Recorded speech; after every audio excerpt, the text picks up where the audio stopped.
आज का टॉपिक है phospholipases and lipid kinases. Previous lecture में भी हम लोगों ने फॉस्फोलाइपेजेस और के बारे में थोड़ी सी जानकारी हासिल की थी। आज हम लोग उससे आगे बढ़ेंगे और डिफरेंट टाइप्स ऑफ फॉस्फोलाइपेजेस को देखेंगे कैसे ये अलग अलग तरीके से काम करता है। फॉस्फोलाइपेजेस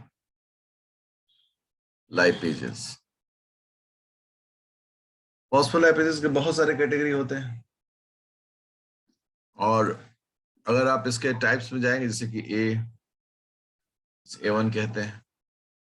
A1 हमेशा कहाँ पर किसको कट करता है ना? ये कट करता है cleaves ester bond at stereo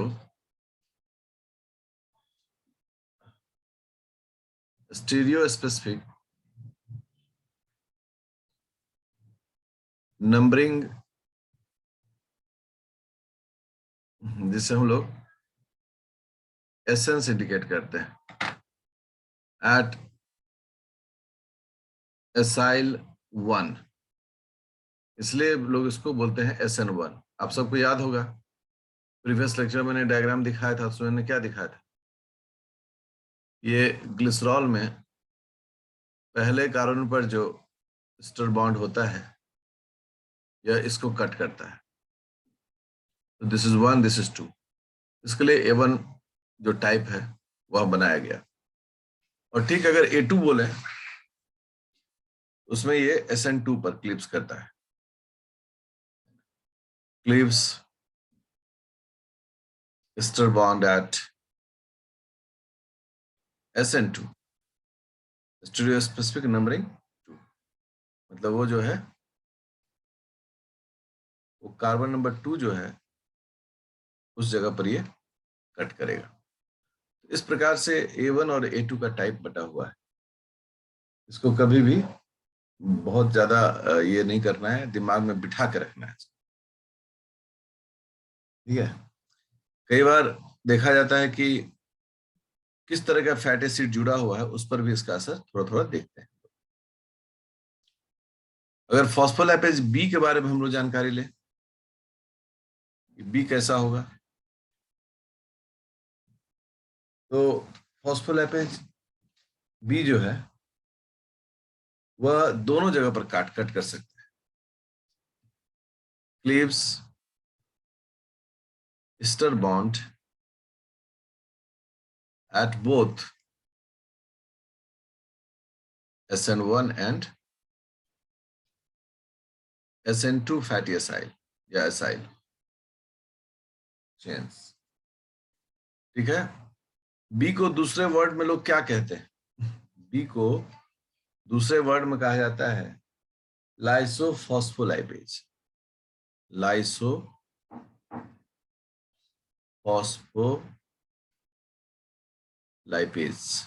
ठीक है? तो फॉस्फोलाइपेज आप देखेंगे नॉर्मली कैसे लिखते हैं लोग, PL-B, फॉस्फोलाइपेज। तो हम सिर्फ BC ऐसे करके पढ़ रहे हैं।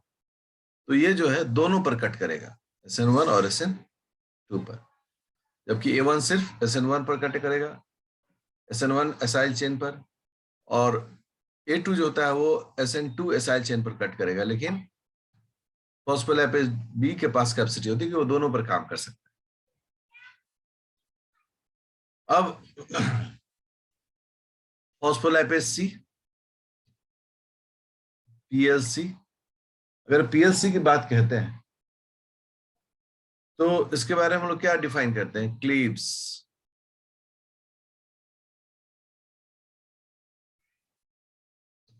The phosphoester bond,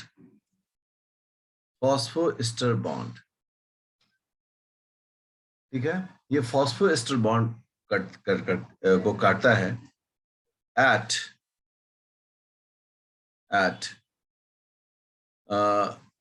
carbon 3 and phosphate. ये कार्बन 3 और फॉस्फेट के बीच में जो बॉन्ड होता है, एस्टर बॉन्ड, फॉस्फेस्टर बॉन्ड, उसको ये कट करता है। ये डायग्राम में देखते हैं, वैसे तो डायग्राम बताए हुए, लेकिन फिर भी ये थर्ड पोजीशन है। यहां पर ये फॉस्फेट है, शुगर नहीं, अल्कोहल। ये यहां पर कट करेगा, ठीक है। अगर ये यहां पर कट करता है इस जगह पर, तो इसका मतलब हो गया यहां पर एक एसाइल है। एसाइल मतलब फैटी एसिड, यहां भी एसाइल है। तो इसका मतलब है कि ये एक पूरा टुकड़ा ऐसे काट करके अलग कर देगा, ठीक है। इसको हमको यहाँ से हटाना पड़ेगा, नहीं तो अगर आप लोग कंफ्यूज जाएंगे। यहाँ काटेगा और ये टुकड़ा अलग हो जाएगा, ठीक है। तो यहाँ जब भी काटेगा तो वो फॉस्फोलाइपेज सी काटेगा। इससे क्या होता है कि ये जो प्रोडक्ट होता है उसे हम लोग बोलते हैं डाई एसाइल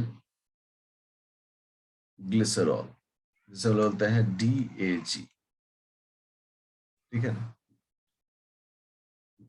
और यहाँ इधर जो काटता है वो काटेगा किसके साथ? तो अल्कोहल फॉस्फेट, अल्कोहल फॉस्फेट। अब जो भी अल्कोहल हो, जिस तरह का, उस तरह का नाम रहेगा उसका। इसका उपयोग हम लोग थोड़ा देर में देख भी लेंगे,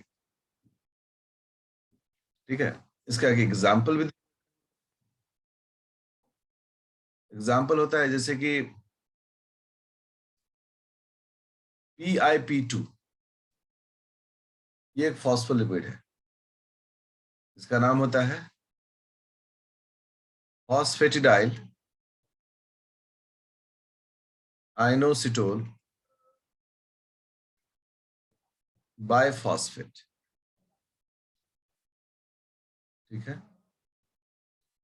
ये इसका नाम होता है।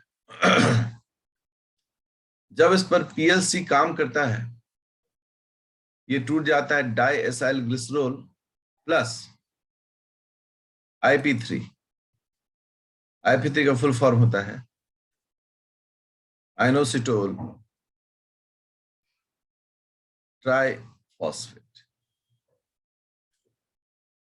अब बोलेंगे यहाँ बाइफॉस्फेट है, यहाँ पर ट्राइफॉस्फेट जाता है। ये बाइफॉस्फेट, दो फॉस्फेट जो है आइनोसिटोल से जुड़ा है, और ये आइनोसिटोल ग्लिसरॉल से जुड़ा होता है किसके मदद से? फॉस्फेट की मदद से। और जब ये कटता है तो क्या होता है कि ये भी फॉस्फेट इसके साथ ही चला जाता है। इसलिए देखिए, अगर यहाँ आइनोसिटोल है, उस आइनोसिटोल के पास दो फॉस्फेट है ही। अब क्या हुआ कि जब यही टुकड़ा पूरा कट के अलग हो गया, तो अब आइनोसिटोल के साथ कितना फॉस्फेट हो गया? 3 फॉस्फेट। इसलिए इसका नाम पड़ता है आइनोसिटोल ट्राइफॉस्फेट। ये हो गया PLC का काम। और PLC का इस तरह का जो काम होता है, ये सेल सिग्नलिंग में बहुत इंपॉर्टेंट रोल अदा करता है। अब हम लोग देखते हैं PLD, फॉस्फोलाइपेट डी का क्या काम होता है। तो ये जो है वो क्या करता है? 1 2 3, यहाँ फॉस्फेट है।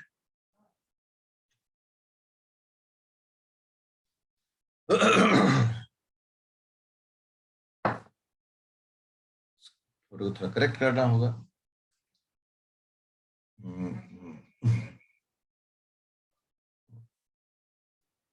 देखिए, यहाँ तीसरे से फॉस्फेट जुड़ा हुआ है, और उसके साथ अल्कोहल जुड़ा हुआ है। अब ये क्या करेगा? ये यहाँ कट कर देगा, ठीक है। जैसे यहाँ कट करेगा तो इसके साथ तो एसाइल है, फैटी एसाइल। फैटी एसिड को इस तरह जुड़ा रहता है तो एसाइल कहते हैं। सिर्फ एसाइल कहने से भी पता चल जाता है कि ये फैटी एसिड को रिप्रेजेंट कर रहा है, ठीक है ना। इसलिए आप देखेंगे नॉर्मली एसाइल एसाइल करके ही लिखते हैं लोग। तो इस प्रकार से ये जो है अलग तरीके से चीजों को काटता है। इसलिए जब इसको डिफाइन करते हैं तो क्या कहते हैं कि ये अल्कोहल एंड फॉस्फैटिडिक एसिड, जैसे ये पूरा कट जाएगा इतना दूर से तो दो हिस्से में बढ़ जाएगा, एक अल्कोहल कंपाउंड और एक जो होता है उसे हम लोग बोलते हैं फॉस्फैटिडिक एसिड। ठीक है, फॉस्फैटिडिक एसिड। ये साइंस का ये सब जो स्वरूप होता है उसको हरदम अच्छे से फॉलो करिएगा, समझने की कोशिश करिएगा कि कैसे सी कटेगा तो यहां से काट देगा, यहां से काटेगा, और अगर डी काटेगा तो यहां से काटेगा। अगले पॉइंट की ओर बढ़ते हैं। अगला पॉइंट जो है उसका नाम है A2G6। ये एक फॉस्फोलाइपेज है, ठीक है ना। इसका काम क्या होता है, regulate the level of phosphatidylcholine in the cell. ये सेल के अंदर में फॉस्फेटिडाइल कोलिन को रेगुलेट करता है, अर्थात ये खास तौर पर फॉस्फेटिडाइल कोलिन वाला जो फॉस्फोलिपिड है उस पर ही ये एक्ट करता है।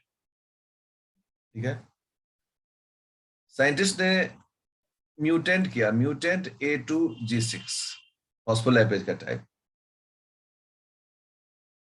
उन्होंने देखा कि इन माइस, चूहों में इन्फेंटाइल न्यूरो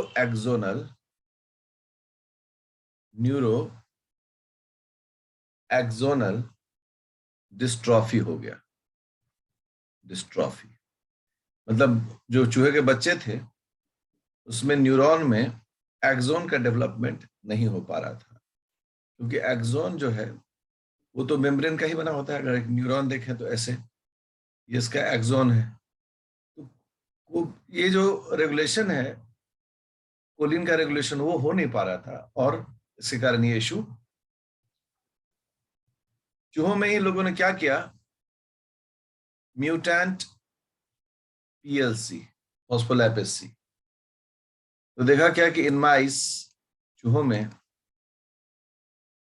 एपिलेप्सी दिखना शुरू हो गया। एंटीबॉडी डेफिशिएंसी जो है वो दिखना शुरू हो गया, क्योंकि ये क्या है, मेम्ब्रेन को मेंटेन करते हैं, मेम्ब्रेन को रेगुलेट करते हैं। अगर सही समय पर ये रेगुलेशंस नहीं हो, इसका नतीजा क्या होगा कि 10 तरह के प्रॉब्लम्स जो है वो होने शुरू हो जाते हैं।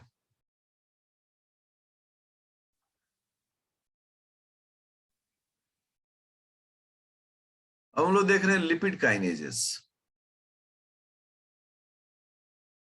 जैसे हम लोग प्रोटीन काइनेज देखते हैं उसी तरह से लिपिड काइनेज भी होते हैं। ठीक है, ये लिपिड काइनेज क्या करते हैं, they add phosphate, inorganic phosphate in phospholipids for cell signaling function। ये सेल सिग्नलिंग फंक्शन के लिए ये फॉस्फेट जोड़ता है फॉस्फोलिपिड्स में। कैसे, देखिए, ये हम एक ले रहे हैं एग्जांपल, इसका नाम है फॉस्फेटिडाइल आइनोसिटोल। इसका स्ट्रक्चर पढ़ना है तो लिपिड वाले वीडियो में पढ़ेंगे, वहां सब कुछ दिया हुआ है, प्लस ATP। अब यहां 3 फॉस्फेट है, इससे एक फॉस्फेट निकला, और वो जाके जुड़ गया इस फॉस्फेटिडाइल आइनोसिटोल से प्लस एडीपी। ठीक है, एंजाइम का नाम हो गया लिपिड काइनेज। एंजाइम का नाम हो गया लिपिड काइनेज, और ये जो है वो क्या हो गया, फॉस्फोराइलेटेड फॉस्फेटिडाइल आइनोसिटोल। इसका मतलब ही बदल जाएगा, ठीक है ना, इसका मतलब ही बदल जाएगा और ये एकदम अलग इसका एक सेंस डेवलप करेगा, इसको हम अभी डिस्कस करते हैं। यहां इस लिपिड काइनेज तो एक क्लास है, यहां इस लिपिड काइनेज का नाम क्या होता है, क्योंकि आइनोसिटोल में है, PI3 काइनेज, ये इसका नाम है, स्पेसिफिक नेम हो गया ये। लिपिड काइनेज तो फैमिली है, पूरा परिवार का नाम है, ठीक है। तो ये इस तरीके से ये फॉस्फेट को जोड़कर स्पेसिफिक सेल सिग्नलिंग का काम करवाता है। कैसे, मन में अगर सवाल होता है तो देखिए, ये एक मेम्ब्रेन है,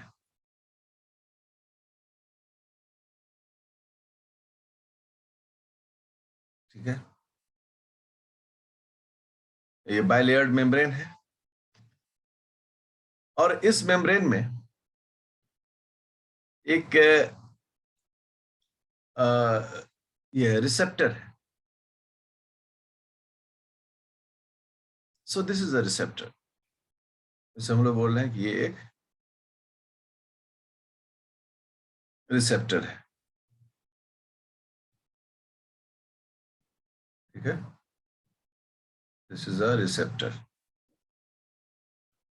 ट्रांसमेम्ब्रेन रिसेप्टर। अब जैसे ही इस सिग्नल से इस रिसेप्टर से कोई सिग्नल बाइंड करेगा, दिस इज कॉल्ड सिग्नल, और इसे लोग लिगैंड भी कहते हैं। जैसे ही इस रिसेप्टर से बाइंड करेगा, रिसेप्टर मेम्ब्रेन रिसेप्टर रिसेप्टर से बाइंड करेगा, इसमें एक्टिविटी देखी जाएगी, और एक्टिविटी देखी जाने के कारण क्या होती है, ये एक एंजाइम को एक्टिवेट करता है, ये एक एंजाइम को एक्टिवेट करता है, जिस एंजाइम का नाम है PIP3 काइनेज, PI3 काइनेज। ये एंजाइम एक्टिवेट हो गया, और जब ये एंजाइम एक्टिवेट हुआ, इसने मेम्ब्रेन के अंदर में रहने वाले आइनोसिटोल, फॉस्फेटिडाइल आइनोसिटोल को, ये फॉस्फेट जोड़ दिया इसमें। क्या किया इसने, वही जो डायग्राम बनाए थे वही डायग्राम का भी एक्सप्रेस। जैसे ही फॉस्फेट जोड़ा, इसने इंट्रासेलुलर सिग्नलिंग पाथवे स्टार्ट कर दिया, इसको कहते हैं इंट्रासेलुलर सिग्नल पाथवे। इस सब की डिटेल आप सेल सिग्नलिंग में पढ़ेंगे। तो ये इंट्रासेलुलर सिग्नलिंग पाथवे कर दिया, और इसके कारण क्या हुआ कि जो पर्पस है वो पर्पस स्टार्ट हो।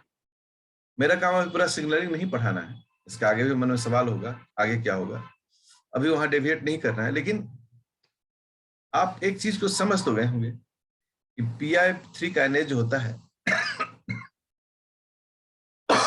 वो कैसे आइनोसिटोल फॉस्फेटिडाइल जो है, इसमें फॉस्फेट जोड़ के सिग्नलिंग शुरू कर देता है। यह एक खास तरह का एक्टिविटी है जो कि रिपोर्ट किया जाता है, और ये सभी जो काम होते हैं वो सेल सिग्नलिंग में बहुत महत्वपूर्ण काम अदा करते हैं।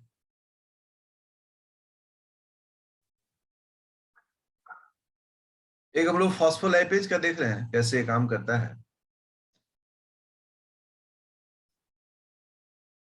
ये मेम्ब्रेन है, और इस मेम्ब्रेन में ये एक रिसेप्टर है, मेम्ब्रेन रिसेप्टर, ठीक है, ये मेम्ब्रेन रिसेप्टर है। जब इससे कोई सिग्नल बाइंड करता है, ये हो गया लिगैंड, ठीक है, इस रिसेप्टर से बाइंड किया,